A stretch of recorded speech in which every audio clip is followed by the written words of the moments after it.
The Art of Leadership Network.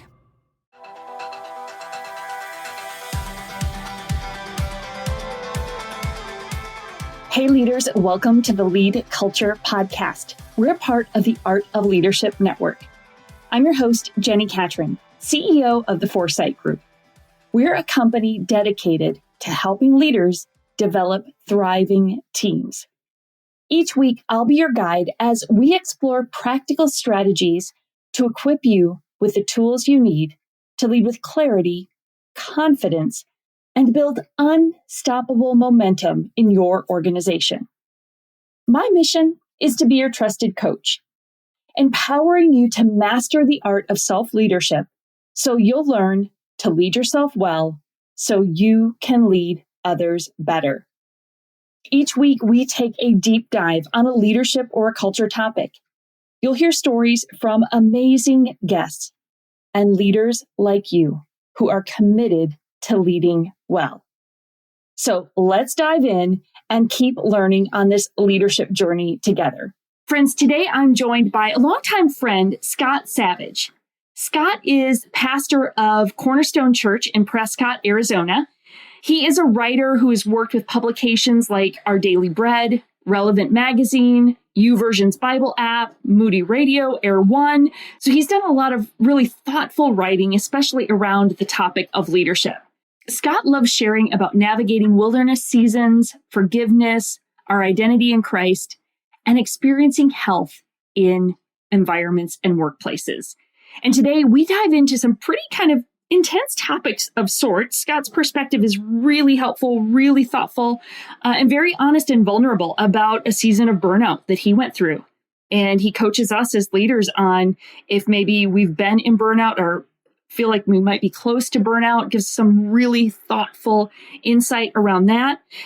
We talk about wilderness seasons and just the discomfort of being in a season that you really didn't choose, just kind of found yourself in.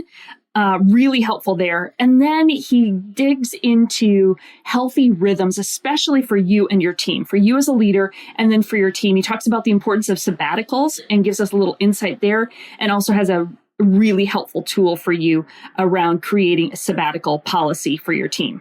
So here's my conversation with Scott Savage.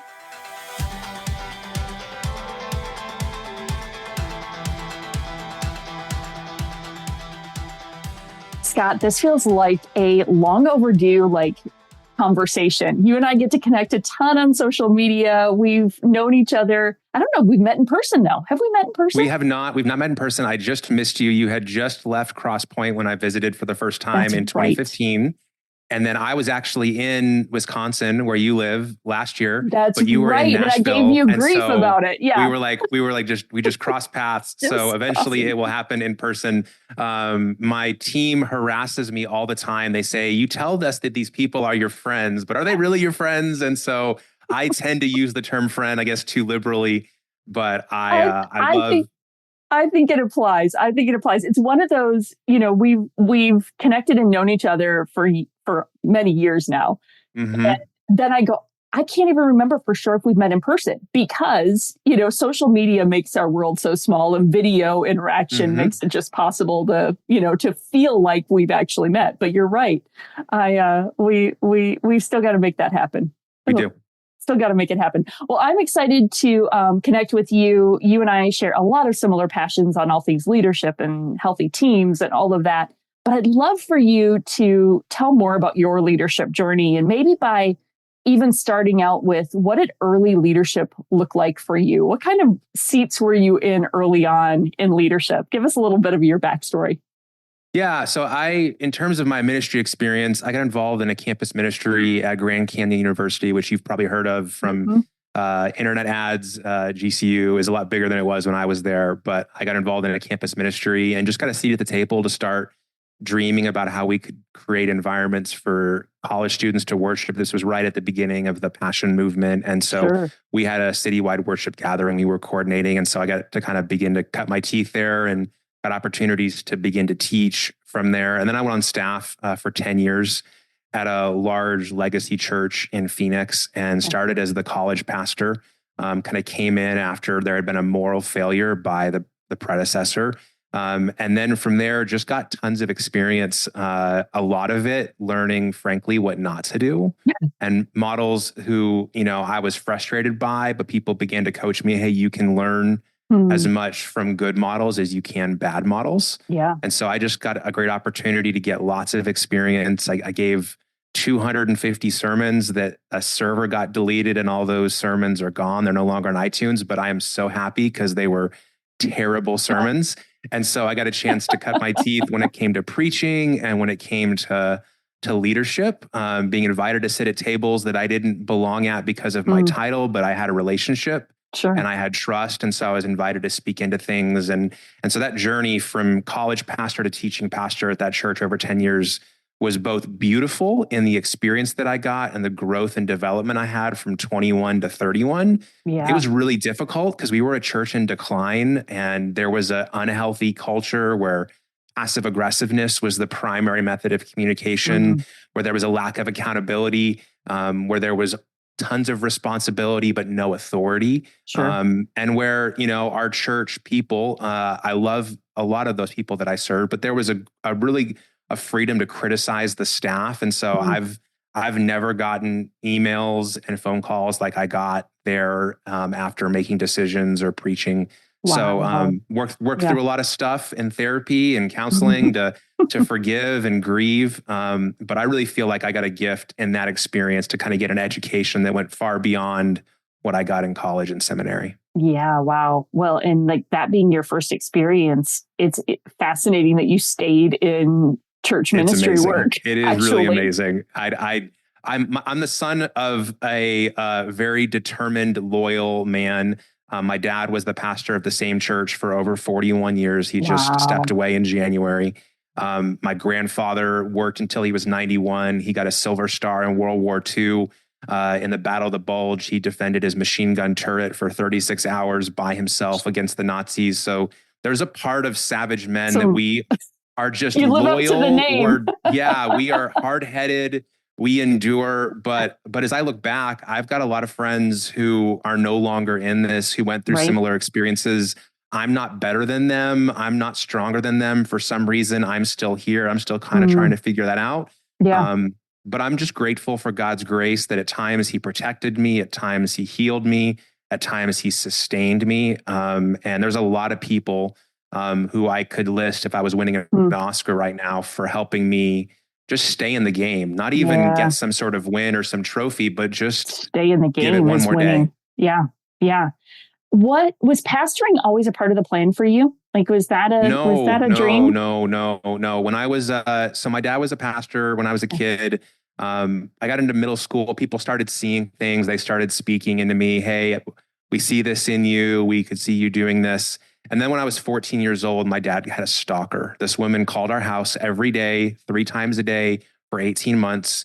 She would sit in her Buick and watch us walk across the parking lot to our car. She got the church directory, sent a letter to the whole church describing her and my dad's sexual liaisons at the church. Gosh. I mean, she made our life miserable. Wow. And so when I was 15 and a freshman in high school, my youth leader asked me, hey, Scott, do you think you want to be a pastor like your dad? I could totally see it. And I looked at Karen and I said, Karen, it'll be a cold day in hell when I'm a pastor, because I would never want to put my family through what we've lived through the last 18 months. Right. And so that was kind of where I was at a freshman in high school. And over a period of 4 to 5 years, slowly, my heart began to melt.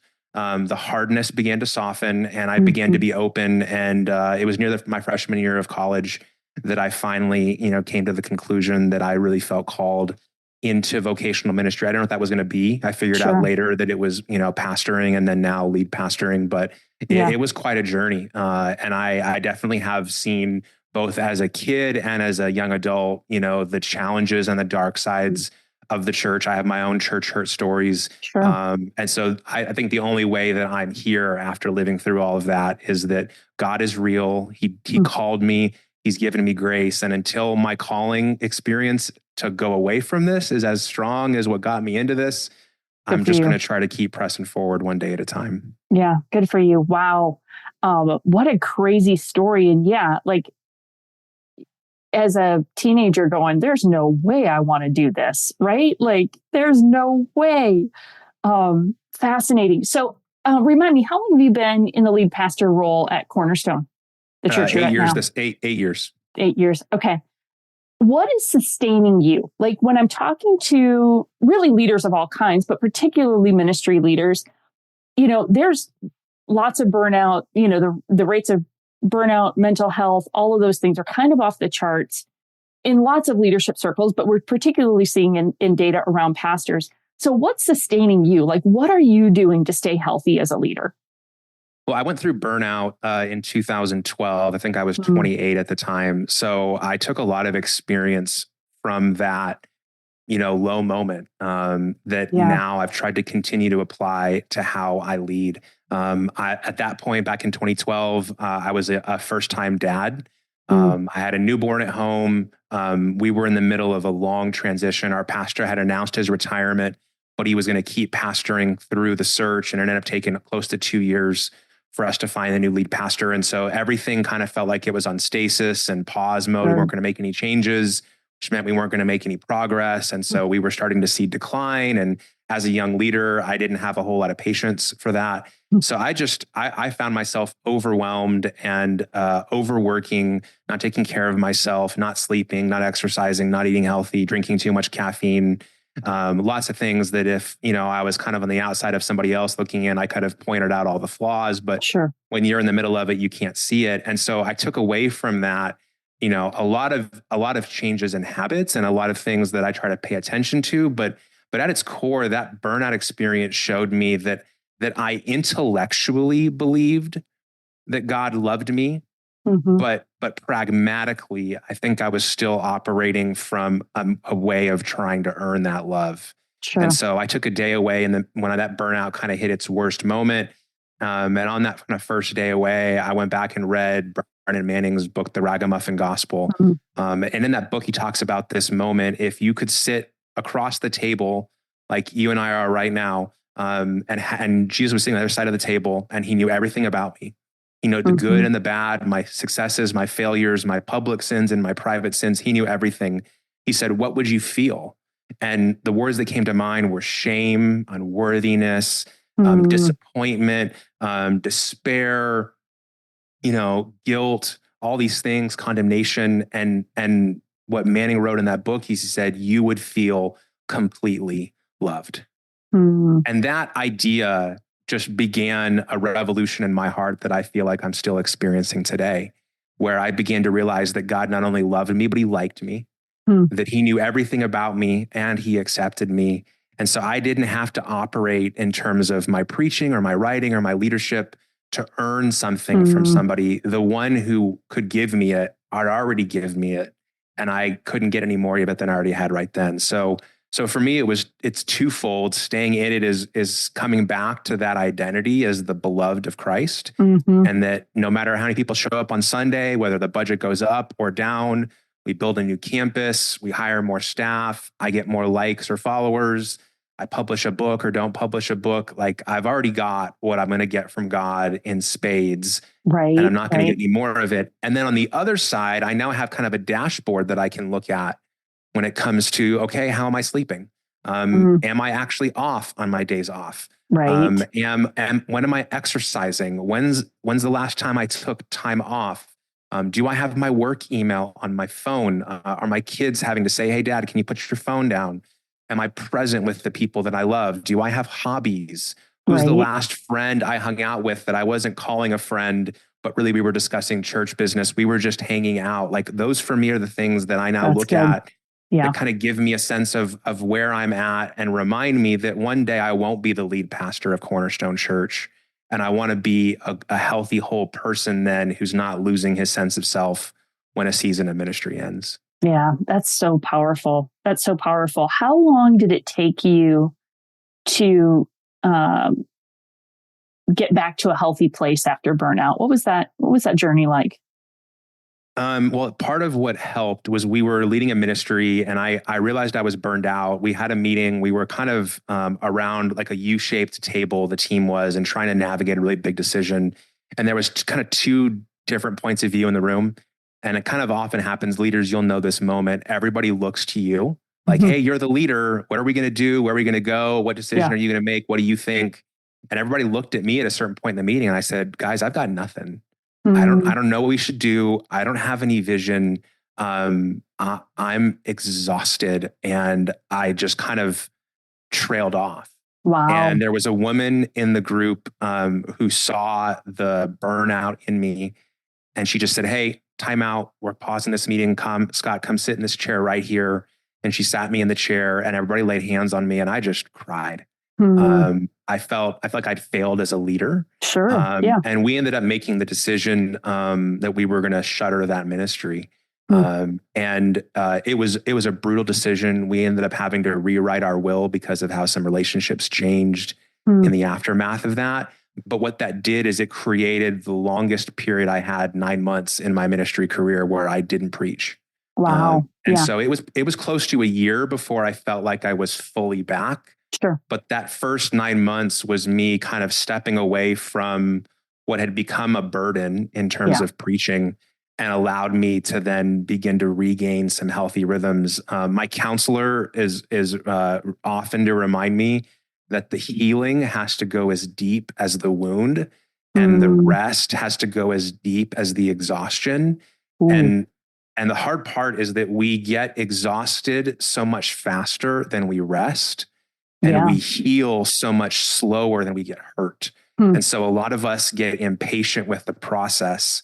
Not only do people go to you, hey, shouldn't you be over that by now? Like, I thought you're past that. It's been a long time. But we tend to get impatient with the process. And what happens is the hurt is way down at the bottom, and the healing only goes halfway. Well, then we end up carrying unresolved pain with us, or we're really exhausted, and the rest only goes part way. So we end up continuing to operate from exhaustion. And so it took a long time, longer than I thought, but I was able to come through it and enter into what was a great season the next few years of ministry. Wow. Thanks for sharing that. I think so many leaders, if they've not been in a season of burnout, have probably maybe feel like they're there or close to there. And I think there's something a little terrifying about the idea of the healing taking that long, right? And I think it's important for us to hear. You seem like a pretty ambitious person to me, an achiever in nature, kind of like I am, right?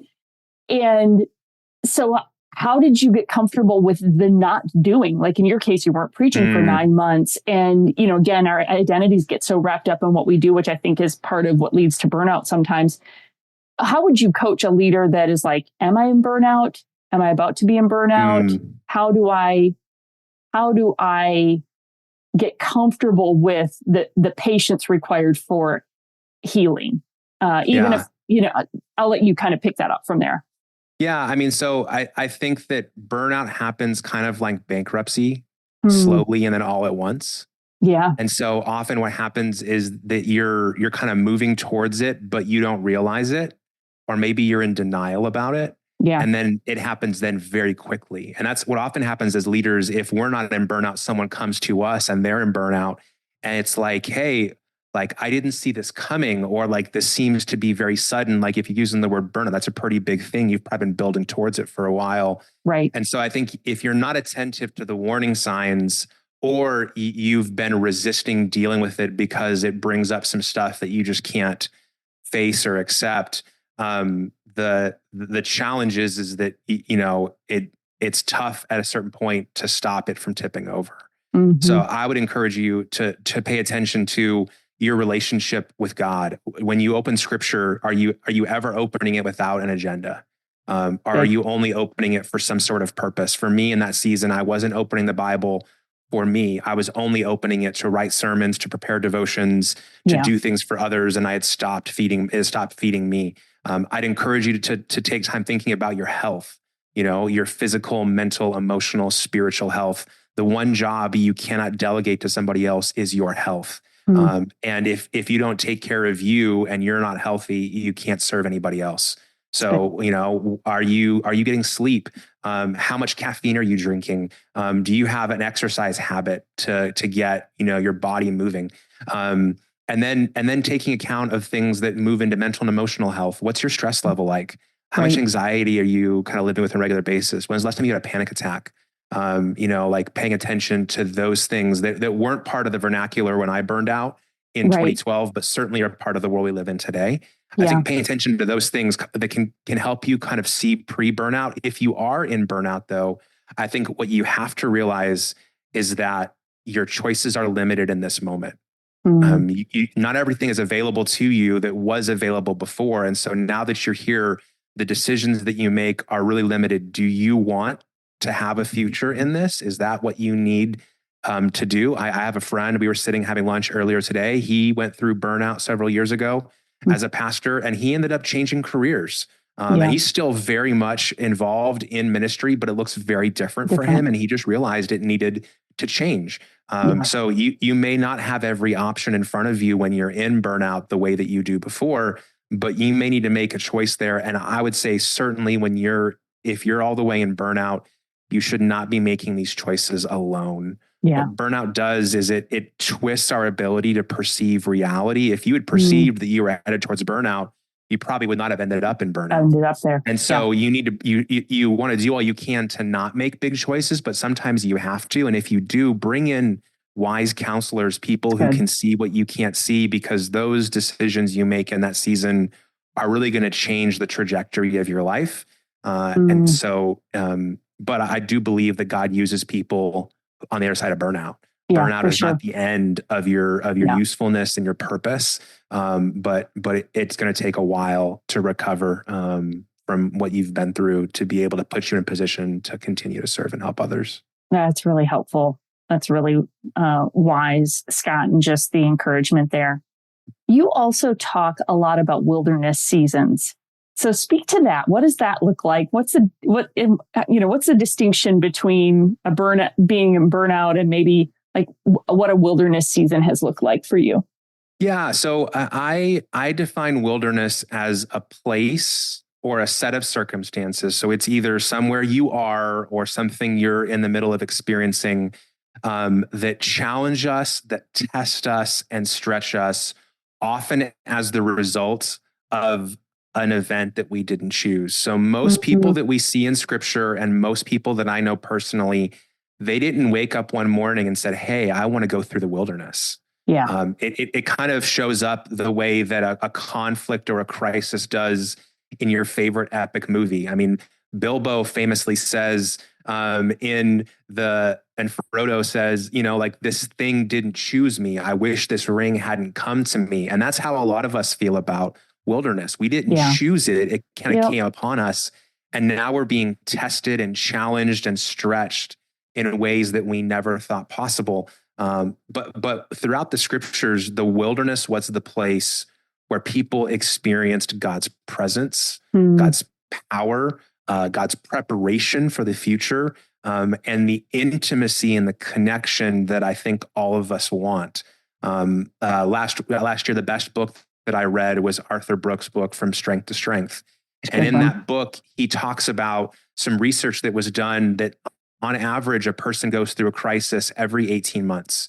On average, most people go through 5 or 6 major life crisis moments. And I think a lot of our crisis moments are wilderness experiences. They strip away the things that we had relied on previously. They take away the props and the crutches that we'd been leaning on, and they stretch us and challenge us in ways that we would have never chosen for ourselves.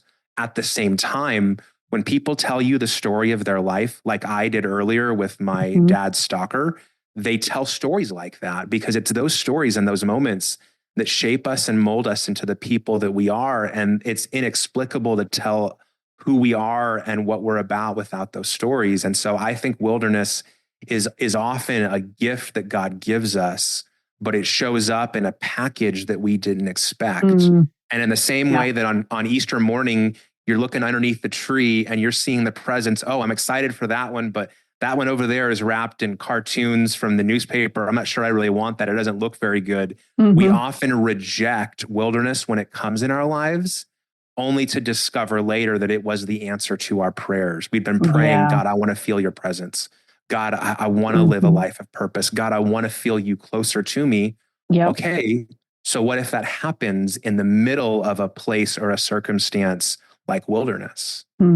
What happens if that shows up in a circumstance that on a surface you would never choose, but yet that was the period, that was the moment that you look back on that you had the best sense of your relationship with God. And so I think burnout can be a wilderness, but wilderness can also show up in seasons when we're not burned out, and yet God draws us into the wilderness for some sort of larger purpose or work in our hearts. Yeah. What coaching would you give to people for almost embracing the wilderness? I remember a wilderness season for me, and I probably have some journal entries about this because I was like, that achiever, ambitious side of me was like, God, what do I need to learn? What are you trying to teach me? Basically trying to find the quickest route out of the wilderness. And what I kept discovering was that it was like, no, actually, I need you to just be comfortable being here for a bit.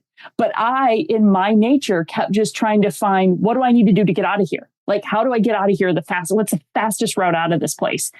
And so it was stretching. I've been in a few different ones, but this one in particular was just hard.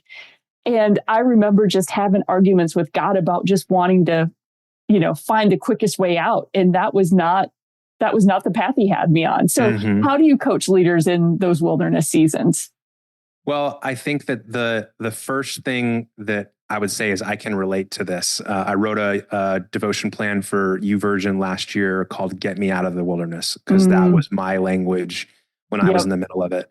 I think what I have found reading through the scriptures and all the different instances of people who ended up in the wilderness, all of us have to go through that phase where we're kicking and screaming when we're trying to escape. But the wilderness changes when you shift your question. When your question shifts from God, what can I do to get out of here? And when you shift from that question to this question, God, what do you want me to get out of here? Everything changes. That's good. And that second question is a question of surrender. It's a question of unclenching your fist and openness. And I would just say wilderness is going to be terrible for you if your fists are clenched and you're closed off and you're fighting against God. Because if you're fighting against God, you are not going to win. My wife is a judge. I tell my kids, if you're arguing with your mom, you're going to lose because she is trained professionally to win arguments. So if you're fighting against God, like you're going to lose that battle. But that you can shift when you move from cynicism, God, what do I have to do to get out of here? To curiosity, God, what do you want me to get out of here? Yeah. Where are you here? And you start looking for God and you open up to what you can learn. The wilderness can shift from being a punishment in your eyes to being a platform or a launching pad into your future. Moses would never have been able to do what he did in Egypt if he hadn't gone to the wilderness first. Right. Elijah would never have been able to prepare Elisha, who did twice as many miracles as he did, if he hadn't been through the wilderness first. Jesus could not have done his 3 years of ministry with the confidence in God and his word if he had not been immediately sent to the wilderness right after he came out of the waters of baptism. And so wilderness on the surface is terrible. It's painful. It's brutal. We would not ever wish it on our worst enemies. What you went through, Jenny, in that story, you would never wish that on another leader. Right. Yeah. But you would not be the leader you are today without that season, with what God deposited in you and who you became. And if you're a leader who's seeking not to be served, but to serve, if you feel like your life has purpose and there's calling and there's mission for you, then a huge part of that is going to be who you are as a person and who you're becoming. And as far as I see in scripture, God uses that wilderness place, the place you woke up and never planned to be. He uses it to transform you into the kind of person who can do the work he's calling you to do. That's really good. That's really good. So helpful, Scott. I want to ask you about sabbaticals and other healthy rhythms, because that is something I've seen you do and model. And, you have a high commitment to those rhythms of health for you and your team. So tell us a little bit about what that's looked like and how you are really helping keep, just healthy rhythms, especially for yourself and your staff. Yeah, I mean, I was on staff at a church from 21 to 31, where you got a sabbatical if you quit or if you retired. That was basically it. Right. And so I came to the church where I'm the lead pastor of, and they already had a sabbatical policy in place, and there were different lengths of sabbaticals available based upon your role and your leadership kind of load. But I came into an environment that it was obvious cared about the health of the leadership. I came into it, and that's part of what drew me here is I could tell it was a healthy place. And so we have a policy every 6 years that pastors qualify for a sabbatical. And what has been awesome to see is it's not only been a way to invest in the health of our staff team, but it's also been a cool way to invest in the volunteer team, because each person who's gone on sabbatical, and I think we're getting ready to send our 5th person on sabbatical during my time here, what I've seen is in each instance, when you give away your responsibilities to go on sabbatical, you don't take them all back. And so what you find is people who had potential and capacity that you didn't see, and it raises their leadership up. It gives everybody the impression, because clearly for that time period, we're operating without that person. So the ministry is no longer going to rise and fall on any one person. And I think it allows a more healthy view of leadership that shows that, hey, I can't always be on, and I need to attend to my own soul. And so I strongly encourage every church, every organization. I know businesses that have sabbatical policies for varying levels of leaders. You can't always pay your people what your competitors can. And certainly on the other side of the Great Resignation, we're seeing this with our church, that we're getting outbid for great talent. But you can create a healthy culture where you care not only about the work they're doing, but the person they are. You can provide resources for, we've sent every single one of our staff to counseling in the last 2 years, and paid a portion of that as a church.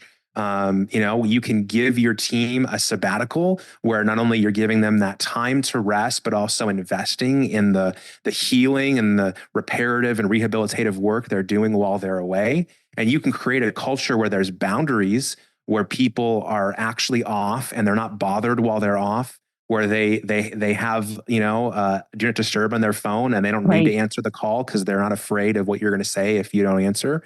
And so you can do those things to help people do what you can to avoid them being in burnout, and create an environment that supports them, and their own emotional health. And that's where I think in an environment where it is, if you're not attentive, you're going to burn out, because we live at a pace that's unsustainable, and our devices operate in a different way, in a different speed than our heart does. But also, because we're going to go through wilderness seasons, the best way to prepare for one, and I would say you're either in one, you're headed into one, or you're probably coming out of one. The best place to be is a place of spiritual, mental, emotional, and physical health, because that season is going to stretch and challenge you. And so you can't control where the wilderness comes, but you can, to some degree, have agency over how you show up and how your team shows up. And so I really believe that our job as leaders is to serve and care for our teams, to shepherd them. And sabbaticals for me are one of many ways that we can do that well.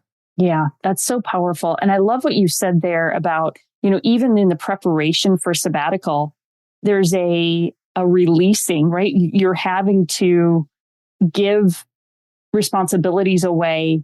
And that behavior in and of itself. I mean, I've talked with leaders who didn't want to take a sabbatical because they didn't want to release things, right? And it was like, okay, caution flag, because we're putting probably too much identity, finding too much significance in what we do. And we're unintentionally not developing people, and we're not releasing things so that we can keep growing. And so there's just even that little nugget, not to even mention the just mental and spiritual and emotional health that comes from taking a break, like truly taking a break. And, so many leaders that I talk to, and myself included, just even the rhythm of Sabbath is hard, like keeping that rhythm. And like you said, all of our devices and our tools work against us.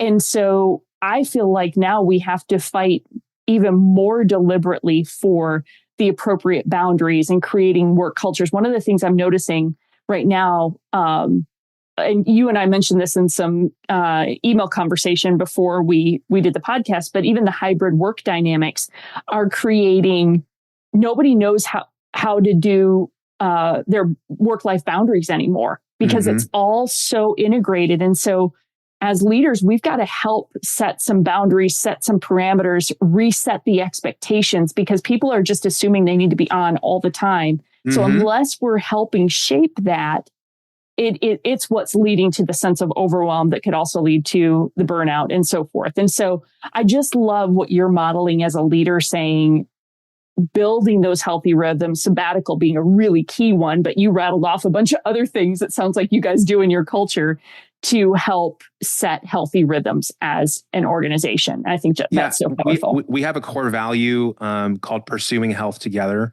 And we wrote it this way because you're never going to be perfectly healthy. Right. This side of heaven, no individual, much less a collection of individuals, is going to be healthy. Right.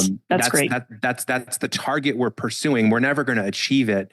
But if we're not intentional about it, we're going to get nowhere close. And so we talk about that this is important, that in a world where people are trusting pastors less and less and less, when people are becoming more and more anxious to walk into new churches because of experiences in past churches, where every week it seems like there's a new story of a new toxic leader or a new church that's doing something terrible, going viral, that actually being healthy leaders, having healthy teams, building healthy cultures, being a healthy church, that just in and of itself, before you preach any message, have any branding, that in and of itself is apologetic. In some ways, it's the best marketing in the world. Not that you're trying to manipulate people through marketing, but you're just being healthy. That by itself is attractive. Yeah. And so we have had a number of years where as a church, we've been a healing place for people who've been hurt in our community, but that should also be true for our team. That's right. Should also be true for our leaders, that they get the freedom to be people who get hurt and who need healing in the same way that people in our community get hurt and they come here to discover healing. And so I would just encourage people that your people, if you're the leader, whatever level it is, whether you're a children's director, a college pastor, a small group leader, a lead pastor, your people are not going to listen to what you do. They're going to repeat. Listen to what you say. They're going to repeat what you do. You will reproduce who you are as a leader and as a discipler. And so if you have no boundaries, if you're always checking email, if you're sending stuff off on the weekends or late at night, your team doesn't need a memo from you to know what's expected. They're just going to watch what you do. But if when they're on vacation and they call you and you answer the phone and you say, "Hey, is this my employee who's on vacation right now?" Or if you see them come through the security camera on a day off and you text them and say, "Hey, what are you doing at the office today?" You don't have to make them slap them on the hand, but you can positive reinforce, "Hey, it's okay to take a day off." That's right. For me, I took my email off my phone for a vacation 9 years ago. I've never added it back on. Good for you. Because I don't trust myself. It's not that I'm stronger. I'm weak. I'm terrible at saying no. Right. And so I can't stand the temptation. And so I just don't have it so that I can take my phone on vacation with me. I took my phone on sabbatical because I don't make any work calls beyond our staff and our board from my cell phone. It all goes through a different number.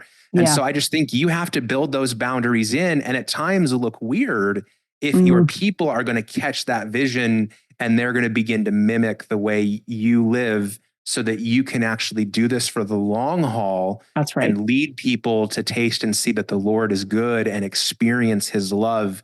You're going to have to go first. And especially if your culture has not been that, or you haven't been that as a leader, and you're going to have to shift. And the same way we said, healing and rest is longer than it takes. As you know, Jenny, and you preach this really loudly, culture shifts feel like they take longer than they should, but the work is absolutely worth it. Yeah, gosh, Scott, that's so good. I feel like we could just go on to part 2. But I have to wrap us for today. That is so helpful. Thank you for your perspective on, I appreciate your honesty around the burnout piece and just being able to speak into leaders from that perspective. The wilderness stuff is so powerful in that we all find ourselves there, and just being honest about that as a leader, and, learning what we need to how do you put it?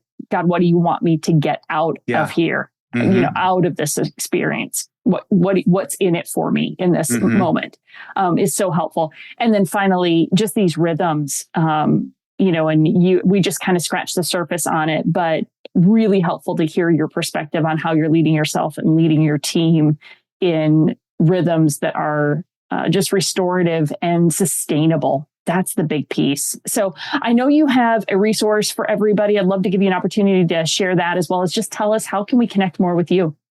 Yeah, I'd love to be able to invest in your team, your organization, your church, your leadership, and help you build a healthier culture. I've put together a free resource to be able to help you begin to lay out a sabbatical policy and a couple other of the rhythms that I've talked about in this episode. You can go to scottsavagelive.com/lead culture. So that's scottsavagelive.com/lead culture. And you'll be able to see a place where you can get a copy of that. I would love to be able to share some lessons we've learned the hard way, to pay a little bit of what Chris Brown calls the dumb tax for you, and you can learn from our mistakes. Also, if you're in the middle of the wilderness and you're like, hey, I need some help, if you go on the YouVersion Bible app, just search for Get Me Out of the Wilderness. My plan is there. And it's been awesome to be able to be a voice in people's wilderness experiences. I've got the scars from mine. Hopefully I can save you from some of the scars that I got. And I hope that you find God in the middle of that place you never planned to be. And you find that he's as good to you as he has been to me. Scott, that's so powerful. Thank you so much for investing in us today, coaching us as leaders. Super valuable. And we are just grateful for your voice and your influence. Thanks for having me, Jenny. I appreciate it. All right, friends, I know you were probably scribbling notes as quickly as I was in this episode. Just so many good nuggets. I really kind of wanted to keep Scott on and just keep digging into some of those healthy rhythms that he's established with his team. So I encourage you, go check out that resource he gave you at scottsavagelive.com/lead culture and check that out. The YouVersion a resource he referenced about wilderness, another great resource. We'll make sure that's in the show notes. But let me know what you thought of this week's episode. What was helpful? Could we do better? Let us know. Connect with me on Instagram or Facebook at Get Foresight or at Jenny Catron. Love to connect with you both on the Foresight account and my account. And then I would love it if you would share it with a friend, share it with another leader, talk about it as a team, and leave that review for me.